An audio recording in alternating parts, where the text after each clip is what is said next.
empezamos. Rimaykullayki María. Quiere decir buenos días María. Imaynallam, ¿cómo estás? Y María le responde, Rimaykullayki Tayta José.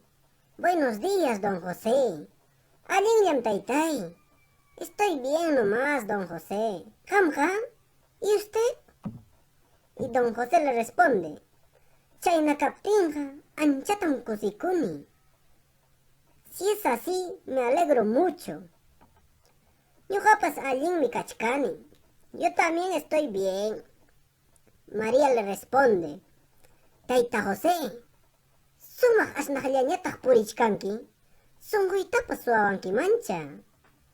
Está diciéndole, don José, estás caminando perfumado nomás. Hasta mi corazón puedes robar. Y don José le responde, Mana María, hampa hamanqa asnaychaykiraykum kaykunapipas purichkani. Hamanjay es una flor, ¿no? Está diciéndole, no María, por tu aroma de amanjay estoy caminando por estos lugares también. Y María le responde, Chaynaqa, kuyanakuchuanpaschiqui au Tayta José. Está diciéndole, entonces, ¿podríamos querernos, no, don José? Y don José le responde, Oye María, sunqui piñachakunamantaqa apasayki. Está diciéndole, sí pues María, en mi corazón ya te llevaré desde ahora. Y María le responde, Chaynaqa chituspayari pukusaq. Está diciéndole feliz, ¿no? Entonces, salteando nomás ya me voy.